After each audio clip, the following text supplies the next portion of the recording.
ఒక నిమిషం కాదమ్మా, ఆడోళ్ళకి ఇప్పుడు 6 గ్యారంటీ స్కీమ్లలో 5 ఇచ్చిన మళ్ళీ మహిళలకు బాగా కోటీశ్వర్లు కానిక ఫ్రీ బస్ ఇచ్చినామని చెప్తున్నారు. ఫ్రీ బస్సు మేము మొన్న వరంగల్ పోయినాం, 6 నెలలకు ఒకసారి పోము మేము.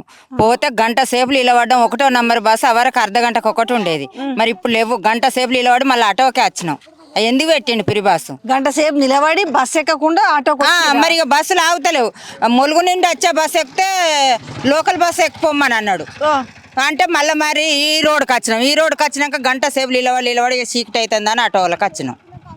1వ నంబర్ బస్సు అర్ధగంటకు ఒకటి ఉండేది వరంగల్కు కాశపేటకు. అప్పుడు మంచిగా ఉండే మరి. అప్పుడు మంచిగా ఉండే. ఇప్పుడు ఎటువైనాయి ఆ బస్సులన్నీ. గంట సేపు నిలబడ్డం, ఒక్క బస్సు రాలే.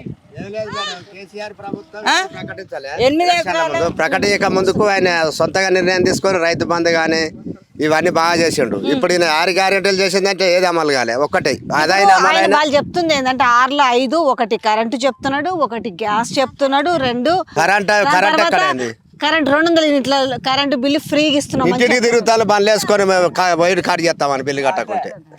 బిల్లు కట్ చేస్తాం, కట్ చేస్తానంటాను. బిల్లు కట్టకుంటే కట్ చేస్తానంటాను. రిసిప్ట్లు ఇస్తూనే ఉండే.